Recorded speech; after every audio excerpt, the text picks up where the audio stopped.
Hi guys, welcome to my YouTube channel physics with MH. और आज के lecture में हम आपके लिए ला रहे हैं ट्राइग्नोमेट्री के हवाले से कुछ बातें। देखिए, ट्राइग्नोमेट्री को यूं डिफाइन किया जा सकता है, the study of the measurement of a triangle. Trigonometry दरअसल में ग्रीक ज़बान का लफ्ज़ है और ग्रीक ज़बान में दो अल्फाज से ट्राइग्नोमेट्री का लफ्ज़ बना हुआ है। एक को हम कहते हैं ट्राइगोनोन और एक को हम कहते हैं मटीरिया। ग्रीक में ट्राइगोनोन का मतलब है ट्राइंगल और मटीरिया का मतलब है मेजरमेंट। तो ट्राइग्नोमेट्री का मतलब हुआ the measurement of a triangle is called trigonometry. Mathematics की एक अहम ब्रांच है ट्राइग्नोमेट्री। इसके फिर दो ब्रांचेज है, एक को हम कहते हैं प्लेन ट्राइग्नोमेट्री, एक को हम कहते हैं स्फेरिकल ट्राइग्नोमेट्री। जो हमारा वास्ता होगा वो प्लेन ट्राइग्नोमेट्री से होगा, स्फेरिकल ट्राइग्नोमेट्री से नहीं होगा। स्फेरिकल ट्राइग्नोमेट्री वो है जिसको हम यूज़ करते हैं, यानी कि वो ट्राइंगल जो 3D शेप में लाई करते हैं या 3D शेप पर लाई करते हैं, जिस तरह के स्फेरिकल है। स्फेरिकल एक स्फेयर आप ले लें, उसके ऊपर ट्राइंगल बनाए तो वो आपसे स्फेरिकल ट्राइग्नोमेट्री मांगेगा, ठीक है। और एक है प्लेन ट्राइग्नोमेट्री, जिस तरह की इस पेपर पे हमने ड्रा किया हुआ है। जिस तरह की ट्राइग्नोमेट्री में ट्राइंगल, ट्राई का लफ्ज़ है ना, ट्राई, और गोनो मीन एंगल, मेट्री मीन मेजरमेंट। तो ट्राइंगल का लफ्ज़ इसमें आता है, तो ट्राई का मतलब तीन और एंगल भी आता है। तो एंगल को पहले समझते हैं कि एंगल क्या है। अब देखें, an angle is defined as the union of two non collinear rays having a common end point. देखिए, दो नॉन कोलिनियर रेज या लाइन जो मिलते हो एक कॉमन पॉइंट के ऊपर। अब इस कॉमन पॉइंट पर जब ये मिल जाए तो यहाँ पर एक एंगल बनता है। बस यही है एंगल की डिफिनीशन। नॉन कोलिनियर का मतलब ये है कि दो लाइन जिसका लाइन ऑफ एक्शन सेम ना हो। जिस तरह की ये एक लाइन है ए बी और इसकी ऊपर एक दूसरी लाइन है सी डी, तो ये दोनों लाइन एक ही लाइन पर लाई करते हैं, तो नॉन कोलिनियर ये नहीं है, ये कोलिनियर है, मतलब एक ही लाइन पर लाई करते हैं, ठीक है। और नॉन कोलिनियर जो है वो ये है, ये एक लाइन, इसका लाइन ऑफ एक्शन कुछ और, इसका लाइन ऑफ एक्शन कुछ और, लेकिन ये दो मिल गए, यूनियन इसका हो गया एक पॉइंट के ऊपर और वो पॉइंट इन दोनों में कॉमन है, तो ये कुछ शेप बनता है। इस शेप को हम कहते हैं एंगल। अब इस शेप को जब हम इस तरह मेजर करें कि हम एंटी क्लॉकवाइज डायरेक्शन में जाएं, ठीक है, तो इसको हमने चूंकि कहा एंगल है इस शेप को, तो इस एंगल को कहते हैं पॉजिटिव एंगल। और इसी तरह अगर इसको हम एंटी क्लॉकवाइज मेजर करें, मतलब ये लाइन है, इससे हम ये वाला लाइन इस क्लॉकवाइज डायरेक्शन में मेजर करें, तो इसको हम कहते हैं नेगेटिव एंगल। अच्छा, जो ये वाला साइड है जिससे हम मेजर कर रहे हैं एंटी क्लॉकवाइज डायरेक्शन में, जिससे मेजर कर रहे हैं वो है इनिशियल साइड, और जहाँ तक मेजर कर रहे हैं उसको कहते हैं टर्मिनल साइड। इसी तरह यहाँ पर जिससे मेजर कर रहे हैं इनिशियल साइड, जहाँ तक मेजर कर रहे हैं टर्मिनल साइड। ये साथ लिखा हुआ है, anti clockwise angle are positive और क्लॉकवाइज एंगल आर नेगेटिव। अब देखें, मेजर जब मेजरमेंट का लफ्ज़ आता है ना, तो इसके साथ नंबर और साथ यूनिट भी लगता है। तो एंगल के लिए भी यूनिट्स हैं। अब चूँकि हम ट्राइग्नोमेट्री पढ़ते हैं, ट्राइग्नोमेट्री में एंगल और एंगल के लिए तो लाजमी बात है यूनिट पढ़ना पड़ेगा भी। तो यूनिट को देखते हैं कि यूनिट कौन से हैं मेजरमेंट ऑफ एंगल के लिए। तो आप देखें, there are two units of angle. एक को हम कहते हैं डिग्री, दूसरे को हम कहते हैं रेडियन। डिग्री को डिफाइन करते हैं, देखिए आपके पास एक सर्कल है, क्या है जी, सर्कल, और आप उस सर्कल को 360, उसका ये जो सरकमफेरेंस है, ये जो बाउंड्री है सर्कल की, इसको 360 हिस्सों में डिवाइड करें ऐसे, ठीक है, जिस तरह मैंने इसका कुछ पार्ट डिवाइड किया है। तो हर एक पार्ट को कहते हैं एक डिग्री। और पूरे सर्कल में, चूँकि पूरा सर्कल आपने कितने हिस्सों में डिवाइड किया है, 360 हिस्सों में, तो पूरे सर्कल में कितनी डिग्रीज आ जाएंगे, 360 डिग्री आ जाएंगे। और सर्कल के आधे हिस्से में, यानी कि ये सर्कल का आधा हिस्सा है, इसमें कितना आ जाएगा, 180। अगर पूरा सर्कल 360 का है तो आधा सर्कल 180 का हो जाएगा। और आधे सर्कल के आधे में कितना आएगा, 90, और इसके आधे में कितना आएगा, 45, ठीक है। तो उम्मीद है डिग्री की आपको समझ आ गई। If you divide a circle into 360 part, then 1/360 part is called 1 degree. ठीक है, लेकिन बात यहाँ पर अगर ख़त्म नहीं होती डिग्री, अब डिग्री को भी मज़ीद हम डिवाइड कर सकते हैं मिनट में और सेकंड में। तो देखते हैं मिनट क्या है और सेकंड क्या है। देखें, अगर आप एक डिग्री को डिवाइड करें 60 हिस्सों में तो एक हिस्सा जो होगा उसको हम कहेंगे 1 मिनट। अब यहाँ पर मैथमेटिकली इसको इस तरह लिखा जाता है। अब 60 को 1 से मल्टीप्लाई करें तो 61 ज़र 60, और ये मैथमेटिक का ये इक्वेशन हमें बताता है कि 1 डिग्री में 60 मिनट होते हैं। ये रिलेशन याद करना है, इम्पॉर्टेंट है, अगले जो क्वेश्चन होंगे उसमें ये यूज़ होगा। इसी तरह यहाँ पर बात ख़त्म नहीं होती। अगर आप एक मिनट को 60 हिस्सों में मज़ीद डिवाइड करते हैं, यानी कि एक मिनट को आपने 60 हिस्सों में मज़ीद डिवाइड किया, तो हर एक हिस्से को 1 सेकंड कहेंगे और इसको डबल डैश से इस तरह रिप्रेजेंट करेंगे। इसको फिर क्रॉस मल्टीप्लाई किया तो 61 ज़र 60 इस तरह, और इज़ इक्वल टू 1 मिनट। तो 1 minute is equal to 60 second. अब बात यह है कि 1 डिग्री में कितने सेकंड आएंगे। तो अब देखें, 1 डिग्री चूँकि 60 मिनट के बराबर होते हैं, उसको इस तरह लिख लिया, और 1 मिनट 60 सेकंड के बराबर होता है तो उसको इस तरह लिख लिया। तो 1 डिग्री में 3600 सेकंड आएंगे। ये वो वाला सेकंड नहीं है जो टाइम का होता है, ठीक है, ये एंगल का सेकंड है। 1 डिग्री में 3600 सेकंड, यानी कि 360 हिस्से आप एक सर्कल का बनाएं, उसमें एक हिस्सा 1 डिग्री कहलाएगा, और उस 1 डिग्री को आप मज़ीद 3600 हिस्सों में डिवाइड करें, 3600 हिस्सों में डिवाइड करें तो आपके पास हर एक हिस्सा 1 सेकंड कहलाएगा। ठीक है, अब डिग्री को हमने डीपली अंडरस्टैंड किया और इसके साथ जो कंसर्न मिनट और सेकंड था उसको भी देख लिया। अब रेडियन को देखते हैं कि रेडियन क्या है। कंसीडर करें हमारे पास एक सर्कल है, ठीक है, ये एक सर्कल है और इसका मैंने थोड़ा सा पार्ट्स दिया हुआ है, ठीक है, इस सर्कल का। अब इसके सेंटर पर ये एक एंगल बन रहा है। अब एंगल का आपको पता चल गया कि 2 नॉन कोलिनियर लाइंस जो एक कॉमन पॉइंट पे इकट्ठे हो रहे हैं एंगल बनाता है, ठीक है। अब ये एंगल हमने मेजर करना है और हमने यूनिट कौन सा यूज़ करना है, रेडियन का। तो अब देखें, ये जो सर्कल है इसका ये वाला हिस्सा जो है इसको अर्क कहते हैं। क्या कहते हैं, अर्क। अब जितना ये अर्क है इसको ले लें, इसको डिवाइड करें रेडियस के ऊपर, तो आपके पास इस एंगल के लिए फार्मूला आ जाएगा और इसको हम मेजर करते हैं रेडियन में।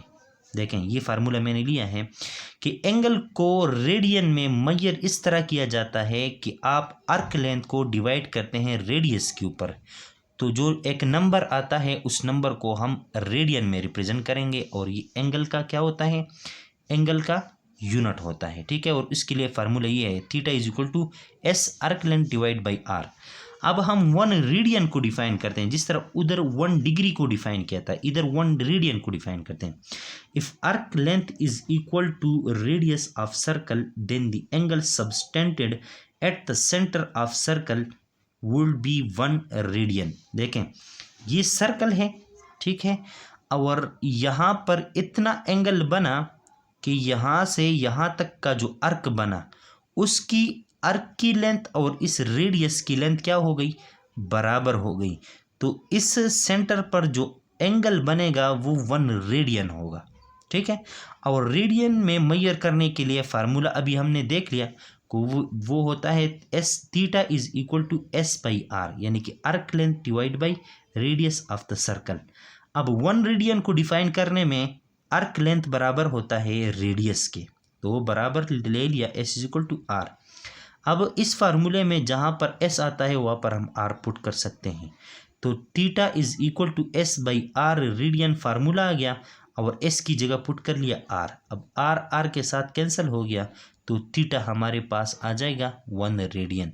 यहाँ पर ये एंगल कितने का बनेगा, कितने का बनेगा, 1 रेडियन का। अगर ये अर्क लेंथ डिवाइड बाई रेडियस, ये दोनों लेंथ में क्या हो, बराबर हो, तो ये एंगल बनने वाला है 1 रेडियन। अब देखें 1 रेडियन में काफ़ी सारे क्या आ जाएंगे, काफ़ी सारे डिग्रीज आ जाएंगे और उसमें फिर मिनट और सेकंड इस तरह। तो अब हम देखेंगे कि 1 रेडियन में कितने डिग्रीज आते हैं।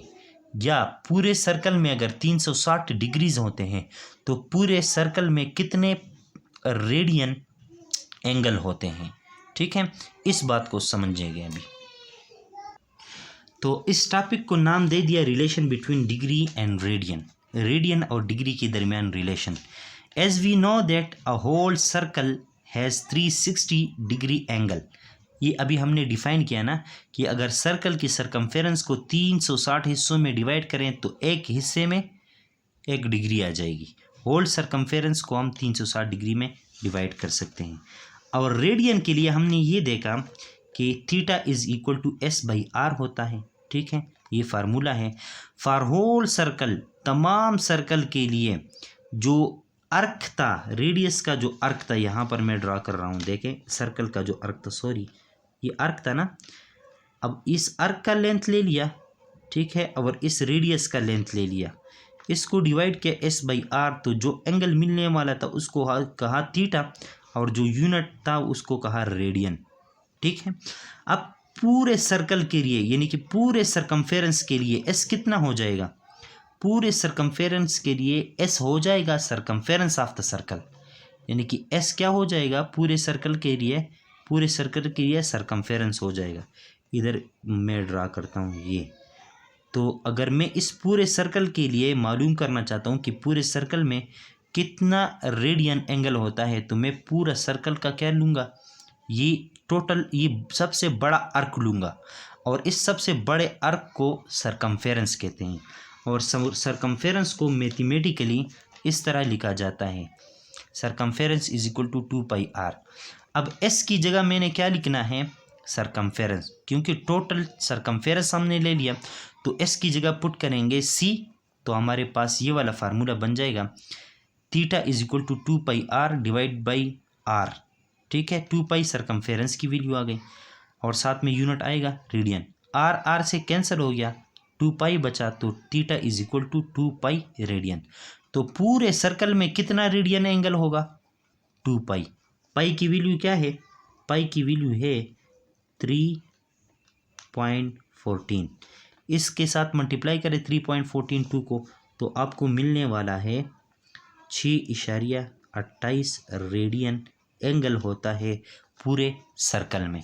ठीक है, अब देखें, चूंकि हम रिलेशन देखने वाले हैं, रिलेशन देखने वाले हैं डिग्री और रेडियन में, तो अब देखें in whole circle there are 2 pi radian, ये बात कर ली। वी कैन से दैट एक ही सर्कल में 2 पाई रेडियन भी होते हैं और एक ही सर्कल में 360 डिग्री भी होते हैं, ये देख लिया। ठीक है, अब देखें 2 पाई रेडियन चूँकि बराबर है 360 डिग्री के, यानी कि एक सर्कल में 2 पाई रेडियन अगर एंगल है तो उसी सर्कल में 360 डिग्री का भी एंगल है, पूरा जो है वो 360 हिस्सों में डिवाइड किया गया। अब देखें मैंने पाई रेडियन मालूम करना है, कितना पाई रेडियन, 2 के ऊपर डिवाइड किया, 2 के ऊपर डिवाइड किया, तो पाई रेडियन बराबर होता है 180 डिग्री का। ये रिलेशन आ गया पाई रेडियन और डिग्री के दरमियान, ये रिलेशन है। ठीक है, अब इस रिलेशन में मज़ीद उंगलियां मारते हैं, इसके साथ खेलते हैं, तो देखो 2 के ऊपर डिवाइड किया तो पाई रेडियन जो है वो 180 डिग्री का बराबर होता है। पाई बाई 2 रेडियन होता है 90 डिग्री का बराबर, इसको 2 के ऊपर डिवाइड करते जाओ, और पाई बाई 4 रेडियन जो होता है वो 45 डिग्री के बराबर आता है। अब देखें how much in 1 radian, how much degree in 1 radian, ये सवाल है। देखें तो एक डिग्री में कितना रेडियन आएगा, एक डिग्री में एक रेडियन में कितना डिग्री आएगा। देखें ये ऊपर हमने अभी देख लिया कि पाई रेडियन 180 डिग्री के बराबर होता है, तो उसको इस तरह फिर लिख लिया, pi radian is equal to 180 degree. अब हमने क्या मालूम करना है, 1 रेडियन को मालूम करना है, तो इस साइड को भी पाई से डिवाइड करते हैं, इस साइड को भी पाई से डिवाइड करते हैं, तो इधर पाई पाई के साथ कैंसिल हो गया, बचा 1 radian is equal to 180 degree अपनी जगह पर डिवाइड बाई पाई आ गया। पाई की वैल्यू यहाँ पर पुट की 3.14, तो आपके पास आ जाएगा 180 को आप डिवाइड करें 3.14 के ऊपर, तो आपको मिलने वाला है 57.3 डिग्री। तो एक रेडियन में आपके पास एंगल बनेगा 57.3 डिग्री। अभी जो हमने बात कर ली कि 1 रेडियन को जो हमने डिफाइन किया, ये 1 रेडियन को जब हमने डिफाइन किया था कि आर्क का लेंथ जब रेडियस के बराबर हो जाए तो ये एंगल 1 रेडियन कहलाएगा। दरअसल में ये एंगल कितना है, ये 57.3 डिग्री का एंगल है, क्योंकि हमने अभी प्रूफ कर लिया मैथमेटिक्स से कि 1 रेडियन कितने डिग्री के बराबर होता है, 57.3 डिग्री के बराबर होता है। ठीक है। और अगर मैं आपसे मज़ीद पूछूं कि 1 रेडियन में कितने मिनट्स होते हैं तो आप इसको बता सकते हैं। और फिर अगर मैं पूछूं कि 1 रेडियन में कितने सेकंड होते हैं तो वो भी आप बता सकते हैं। किस तरह, देखें ये देख लिया कि 1 रेडियन बराबर है 57.3 डिग्री के। इसको मैं मज़ीद लिख सकता हूँ कि 57.3 मल्टीप्लाई बाई 1 डिग्री, तो आपके पास 57.3 डिग्री आ जाएगी। ठीक है। और ये अभी हमने देख लिया कि 1 डिग्री कितने के बराबर है, 3600 सेकंड के। तो जहाँ पर 1 डिग्री आता है वहाँ पर 3600 सेकंड पुट कर सकते हैं। तो अब देखें 57.3 मल्टीप्लाई बाई 1 डिग्री, तो 1 डिग्री के जगह हम लिख सकते हैं 3600 सेकंड। ठीक है। तो 57.3 को आप मल्टीप्लाई करें 3600 सेकंड के साथ, तो क्या मतलब आ जाएगा, मतलब ये आ जाएगा कि 1 रेडियन में इतने सेकंड होते हैं। ठीक है। आगे मज़ीद देखते हैं कि और क्या क्या है इसमें। मज़ीद ये है गाइस कि आपको सवाल कुछ इस तरह दिए जाएंगे कि आपको एक एंगल डिग्री में गिवन होगा, आपसे पूछा जाएगा कि इसको मिनट और सेकंड में एक्सप्रेस करें, ये बात। दूसरी बात ये होगी कि आपको रेडियन में एंगल दिया जाएगा, आपसे पूछा जाएगा कि इसमें कितनी डिग्री है, दूसरी बात। तीसरी बात ये है कि आपको एंगल मिनट, सेकंड और डिग्री में दिया जाएगा, आपको कहेगा ये टोटल कितने डिग्री के बराबर हैं। तो इस टाइप के क्वेश्चन हम करने वाले हैं आने वाले लेक्चर में। अपना ख्याल रखिएगा, अपने इस चैनल का भी। और नेक्स्ट लेक्चर तक के लिए अल्लाह हाफिज़।